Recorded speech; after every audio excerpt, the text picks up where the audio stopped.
All right, students, welcome everybody. This is day 2 of our leadership conference 2025, and I'm super excited. Yesterday we learned so many things about leadership, defining the leadership by Mr. Felix Buabeng, who is our General Secretary. And today too, he's here to go in depth.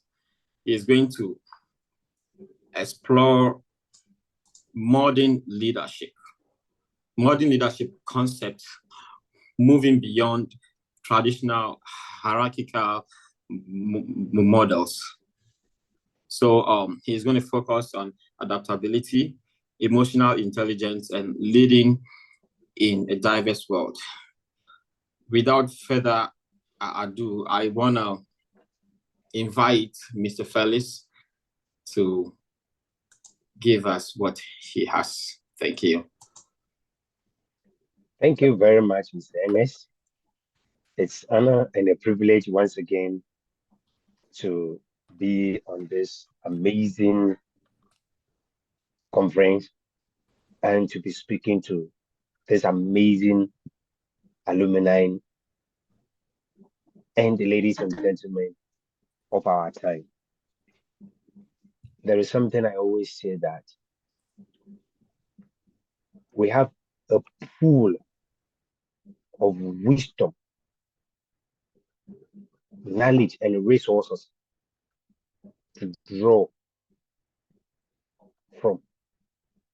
So when the honor falls on you to deliver something, don't take it for granted. It's a privilege because it's an opportunity that you have gotten. Because you should remember that there are a number of people that can do what you are doing even better than the way you are doing. So when you get the opportunity to do something or a platform is given to you, don't belittle that platform, honor it. So I do not take this platform given to me for granted. I honor it so much. So I thank you for giving me the audience.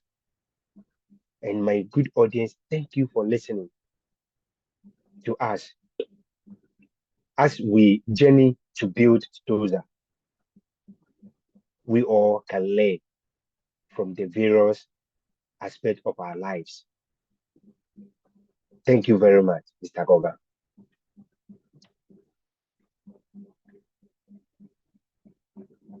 Now, I have the opportunity to continue where I left off yesterday. And those of us who remember yesterday, I said that today we are going to delve a little deeper into emotional intelligence, which is one of the not one, it's the heartbeat of leadership. Emotional intelligence is the heartbeat of leadership. I stand to be corrected, but from where I stand, I see emotional intelligence to be one or to be the heartbeat of leadership. And as we all are aware, yesterday I defined emotional intelligence, and today we are going to delve a little bit deeper. So emotional intelligence as is always or often abbreviated EI or EQ.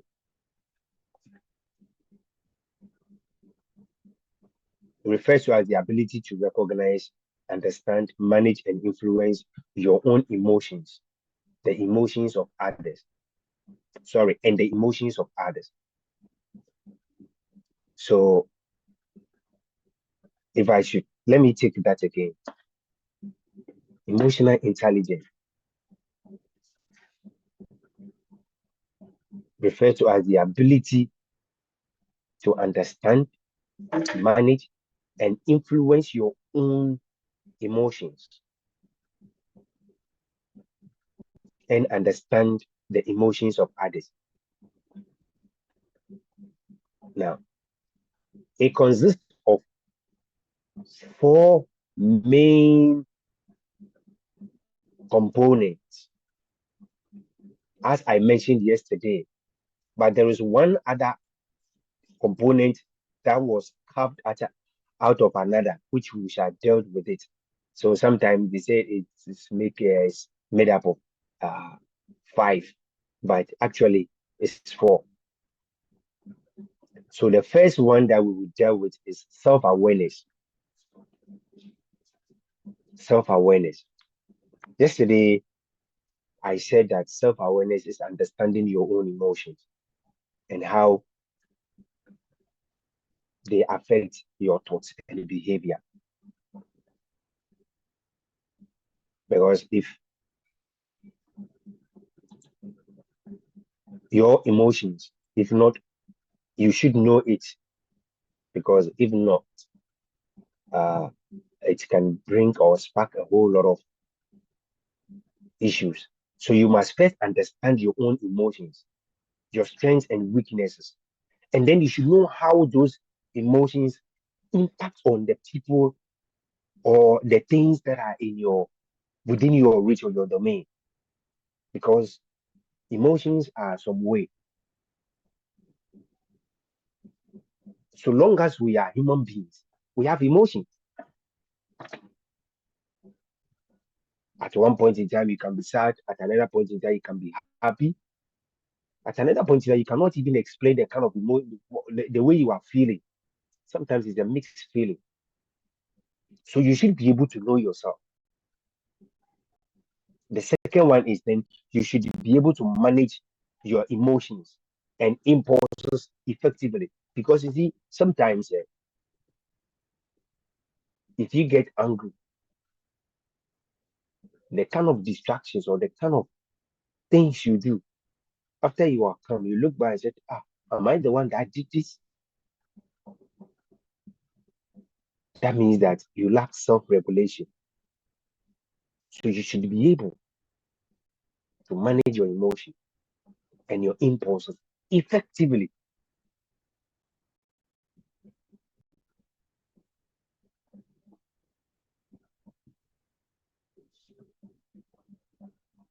Effectively.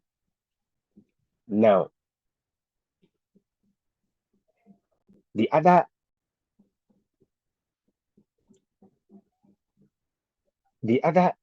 aspect of uh, emotional intelligence that I spoke to you last time, yesterday, about was social awareness. Social awareness, which means that you have to understand the emotions of others, which is empathy. So now we are going to take the social awareness and then we'll put empathy there. So empathy.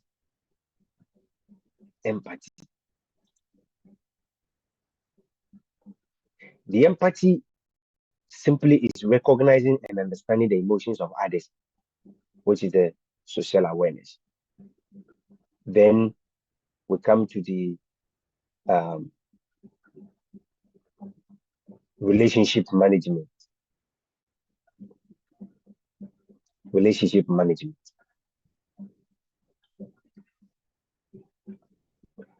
Now, that aspect too has been broken or has been redefined as social skills. So if you do not want to use uh, that word, then you can also go by social skills. And it simply means that building relationships, communicating effectively, and inspiring others, as we talked about yesterday. And there is another aspect that is motivation. It's also part of emotional intelligence. So, like when they ask you how, motivation. See, when a person is motivated, or when you are motivated, you give up your best. So the ability of a leader to also recognize that you need to motivate his staff is also part, or his colleagues is also part. So motivation, it driven by intrinsic goals and maintaining positive attitude. So that gets you your motivation. Now, I also want to speak about speak about now when it comes to motivation. When you harness your emotions to pursue one's goal or your goal with energy and persistence,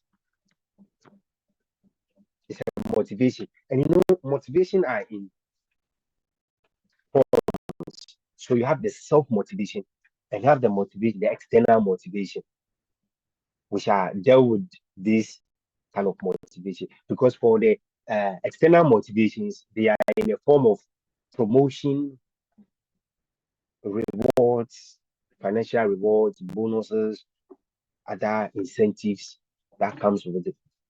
But the self motivation is what matters here the most. You are harnessing your own emotions to pursue your goals with energy and persistence. Now, why is emotional intelligence the heartbeat of modern leadership? Why? Here's why. In the past, leadership was often associated with authority, decisiveness, and technical expertise, which are all good. We don't take that from leadership. It's good. But while these qualities are still important, modern leadership requires something deeper, the ability to connect with people on a human level. On a human level. The key word here is on a human level.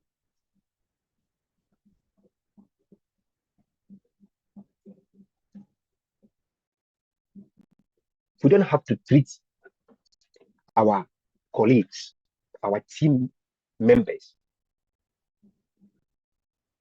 the people we work with.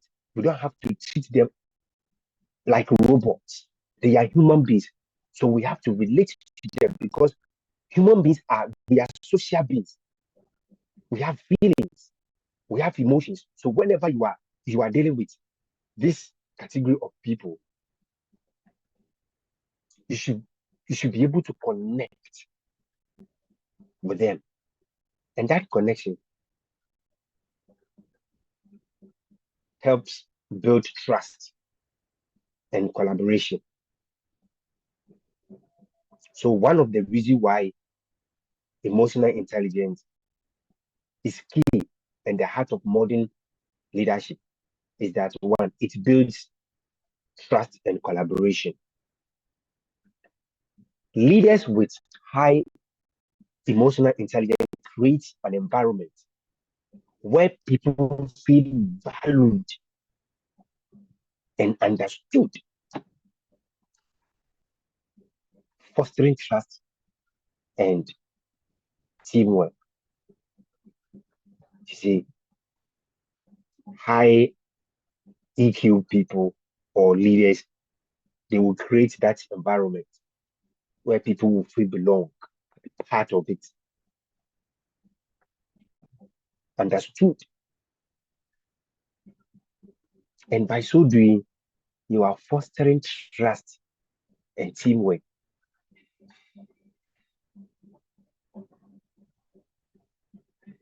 The second reason why emotional intelligence is the heart of modern leadership is it enhances decision making. How? By understanding the emotions of your team members. Leaders can make balanced and empathetic decisions.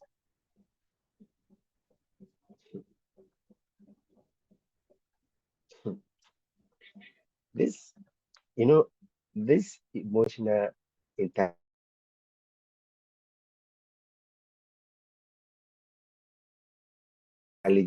very, very powerful too. Because you turn left, you turn right, it's a tool you have to use. Because if you have the aim of going higher, to becoming great, then you should embrace it because it is good in our day-to-day activities.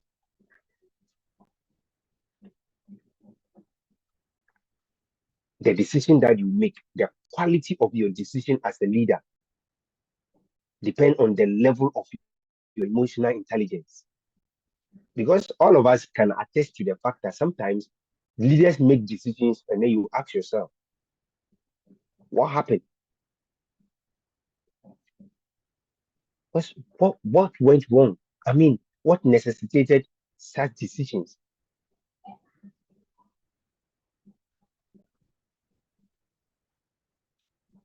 Another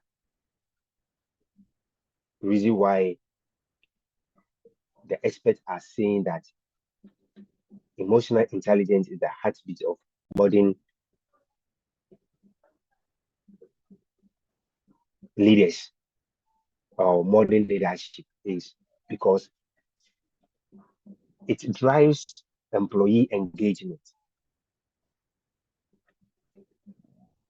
What do we mean by it drives employee engagement? Employees are more motivated and loyal when they feel that their leader genuinely cares about their well-being.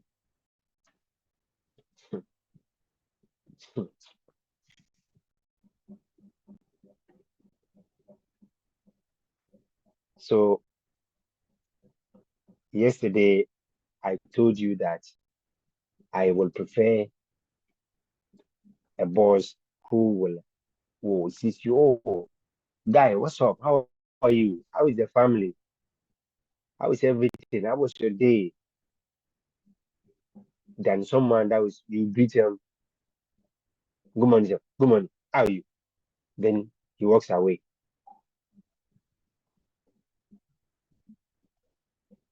When you do that, it makes your team members or the people around you feel that you don't care. But you see, if you care, they feel that you care.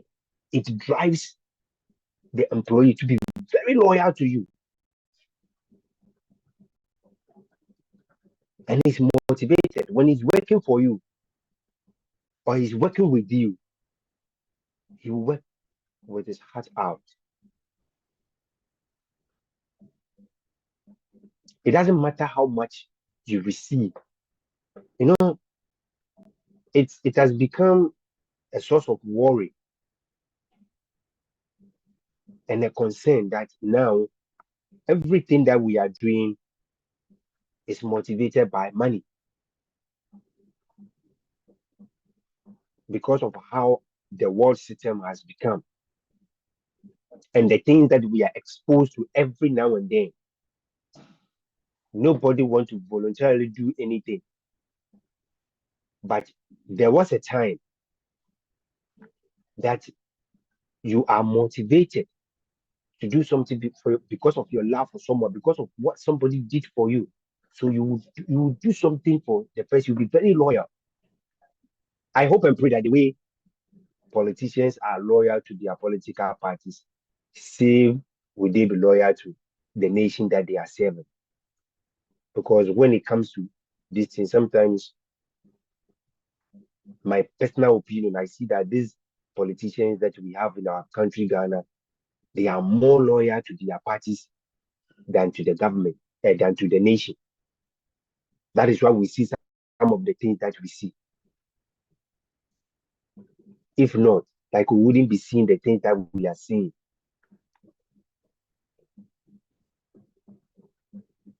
Sorry for that digression.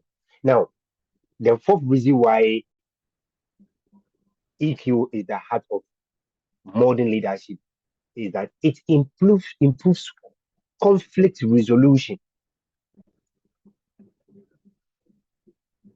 Because you see, emotional intelligence helps leaders to navigate conflicts with empathy and fairness, turning challenges into opportunities for growth. Leaders with high emotional intelligence, they navigate through conflict with empathy and fairness. It's not that you will not listen, you will listen to both parties.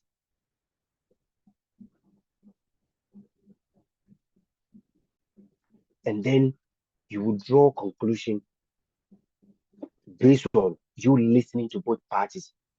And by so do you give a sound judgment.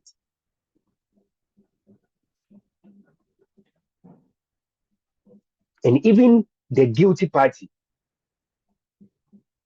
will see that, oh, you were fair because you gave everybody a listening ear and you give everybody the platform to express their point of view. Just like when you go to the court, you are asked to argue your point out. And then based on argument from both parties, the judge draws a judgment. So a leader of high emotional intelligence will listen with empathy and fairness and will draw a sound judgment. Do you know what that means? It means that anytime there is a misunderstanding, they will be quick to come to you because you give a fair judgment. If there is a court system and the people feel that no matter how good case that you have, you will still be given an unpalatable sentence, that becomes a problem. And that in itself is a security threat for a nation. Because then what it means is that people are not going to patronize the court system again. The same way, you, a leader, when you are not fair in your judgment, when it comes to conflict resolution, your team members or the people you are leading will take matters into their own hands. And when people take matters into their own hands, we all don't like the outcome. So as a leader, you have to exhibit that level of emotional intelligence. That is why we said that it improves conflict resolution. Now, when there is a conflict or there is a misunderstanding, you'll be the first point of call because you give equal hearing.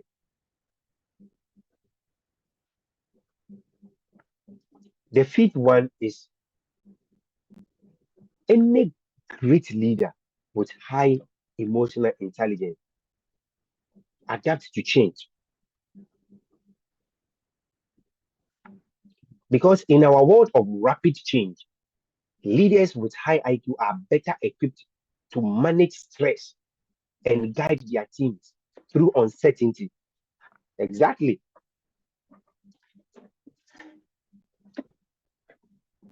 When there is a challenge or something has come up as a result of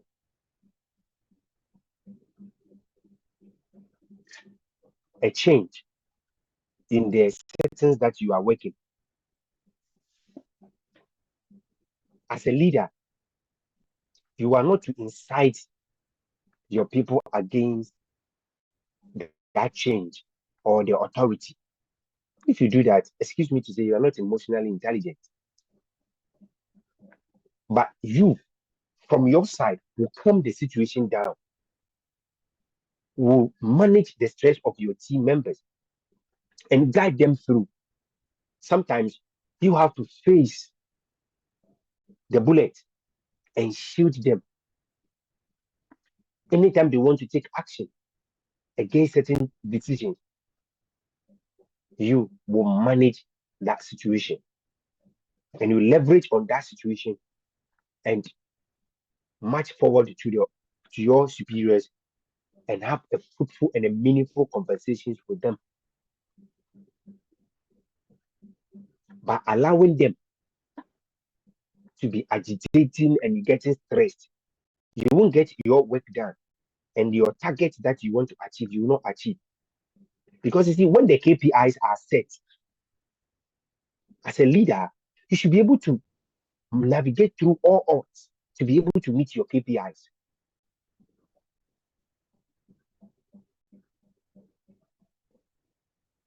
Let's look at some practical example of emotional intelligence.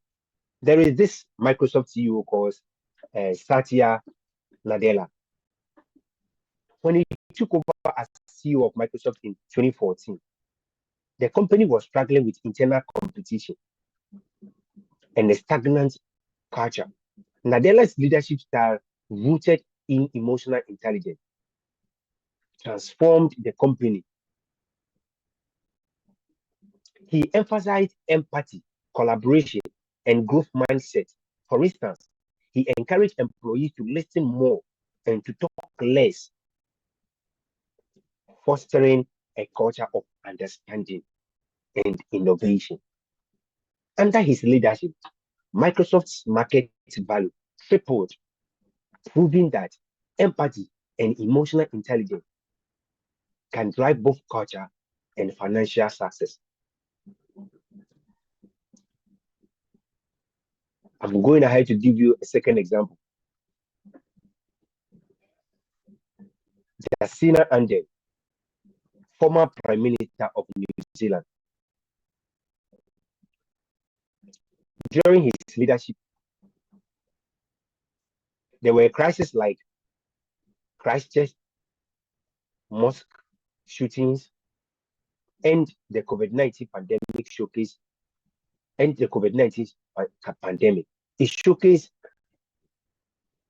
his exceptional emotional intelligence. You see, what she did was that she communicated with empathy, clarity, and authenticity, which helped the entire nation during the difficult times. Her ability to connect with the people on an emotional level made her global admirer. It's not that you will say one thing and you are doing another thing. She connected with her people, spoke honestly, with authenticity, because the people saw her body language, her involvement in the whole of the situation, how he cared. He stepped down from her seat, came to the society, mingled with the people, listened to them.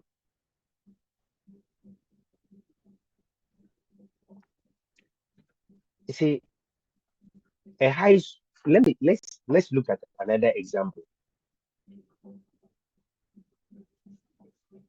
A high school principal leading through a crisis. Let's look at it. Use our school as an example. Imagining that our headmistress of our great institution is facing a challenge.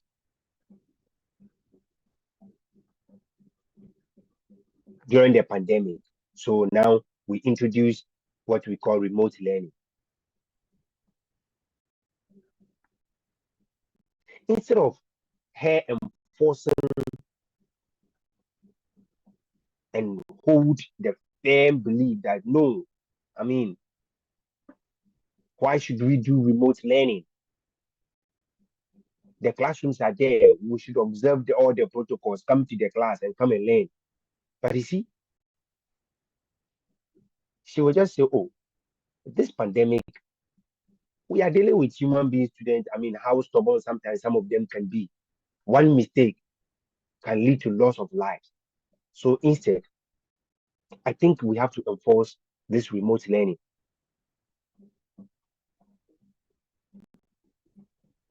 So the principal will hold a virtual town hall to listen to the student and the teacher's concern. When you do that, you are showing empathy and they will connect with you. Then you build trust. You didn't, so you see, if you don't dismiss the situation outright, just hold a virtual meeting and said, okay, let's listen to your concern, because I think that we should come to the classroom and observe all the protocols. But when that principal felt that there is some opposition, he said, okay, let me do this. Let me hold a virtual meeting in a town hall. Let me listen to the people. Let's hear their concern. Parents, teachers, students, bring your concern. Then, based on what the people tell her, then they arrive at a certain conclusion. It takes a leader with an emotional intelligence, exceptional one, to be able to do that. Because I know how sometimes authoritative these our principals and teachers and headmistress and headmasters can be. Once it doesn't go their way, they will not adhere to it. But the example I gave, it was one high school teacher, a headmistress, who had to do a town hall engagement to get the concerns of the parents, the teachers, and the students. And after that, they arrived at a common goal.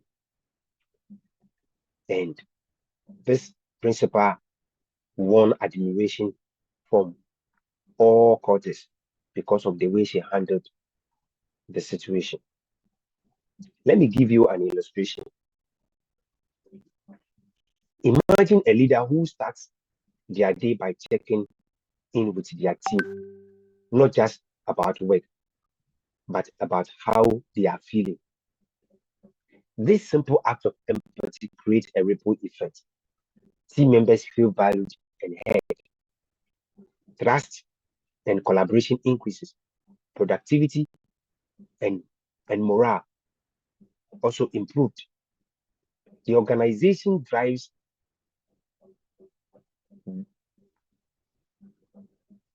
went high. The organization, it thrived very, very, very high because of this act.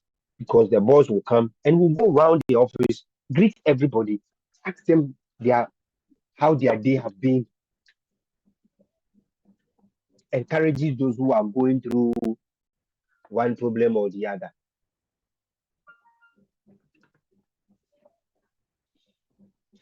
This is the power of emotional intelligence.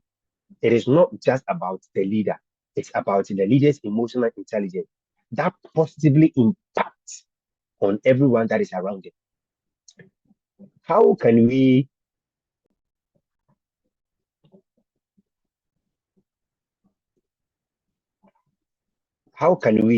develop emotional intelligence? Emotions are not fixed. So emotional intelligence, they are not a fixed trait. It can be developed with practice. Let's see some of the examples of how to practice emotional intelligence.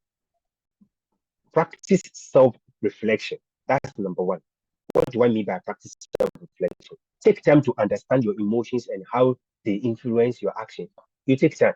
So when you get angry, what happens? What are some of the commotions, distractions that you make? When you are happy, how do you react? You take time to do that. The second one is you have to seek feedback. I mean, let's be honest. Ask an honest feedback, not eye service from your colleagues, friends, mentors, to gain insight into how you are being perceived. Let the people tell you point blankly how you are being perceived. Are you being perceived as an authoritative leader, or a weak leader, or a good leader, or what? Get a positive feedback. And this thing to, you don't use it to victimize the people, because when they sense any victimization trait in what you are doing, you will never get an honest answer. You have to cultivate empathy, actively listen to others, and try to see situations from their perspective. Actively listen to other people.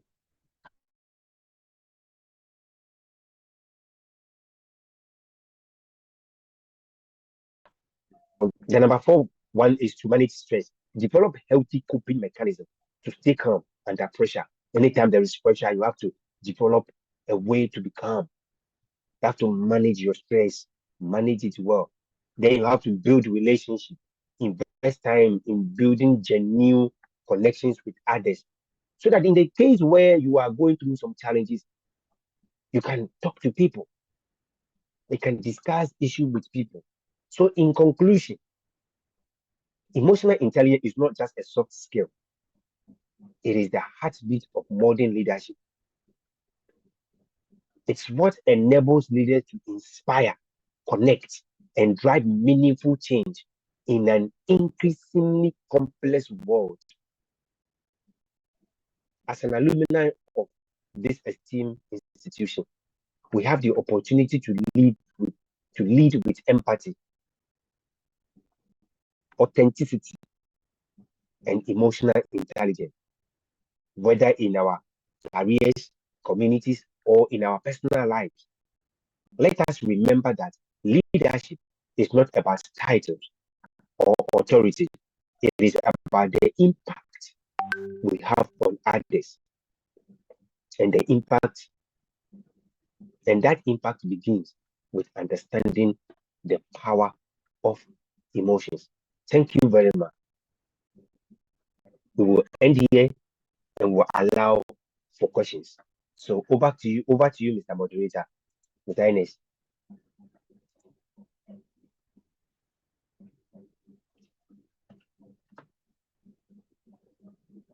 Please, you have muted yourself. Hey, sorry about that. Thank you very much, Mr. Felix. And I believe today's also is very packed, and it's just a carry forward of yesterday's, but it's actually impactful. Yeah, and I believe that people in this esteemed association would learn and ask questions. I have so many questions. Yeah, I have so many questions, but I want to reserve my questions for another day so that we can all come to, because I see so many people want to ask questions, but we are going to have a Q&A session during, at the end of this conference, So once again, thank you for your thoughts and knowledge about the topic that is put on board. And just to remind us, we have so many speakers. Some of the speakers are getting on board, and we have 4 already, and we have more speakers.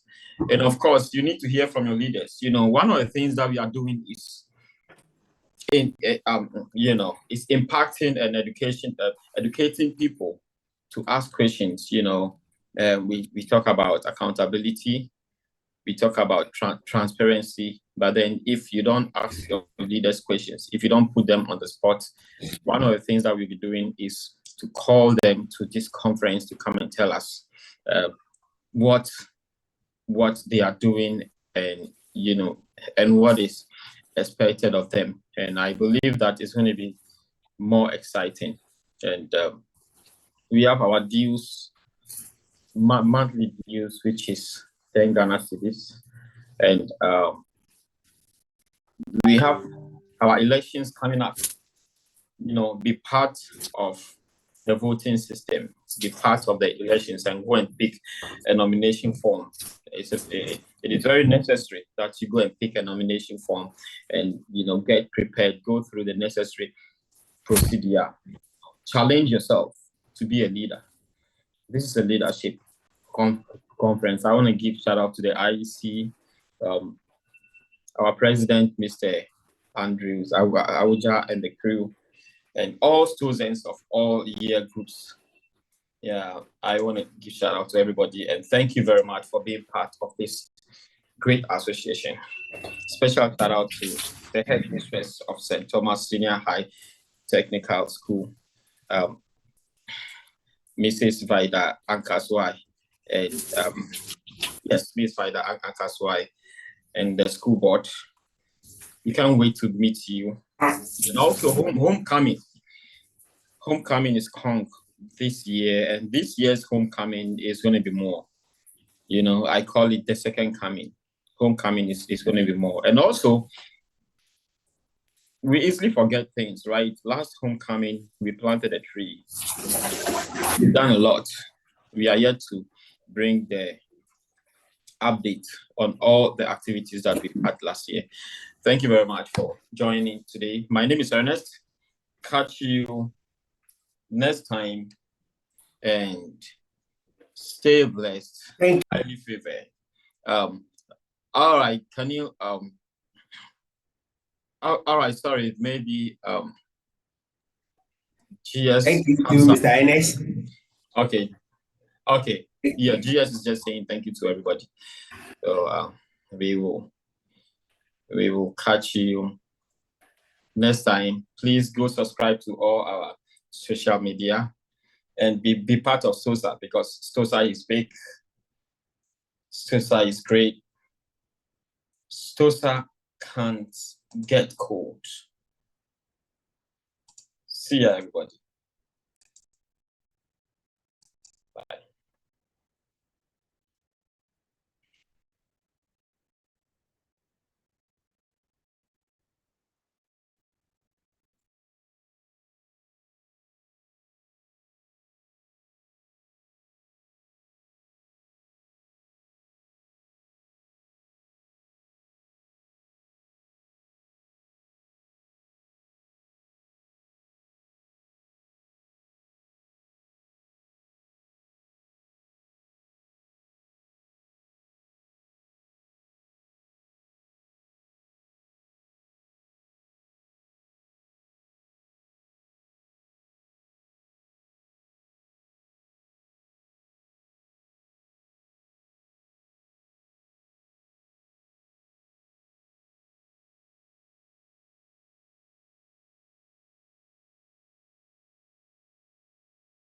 Recording stopped.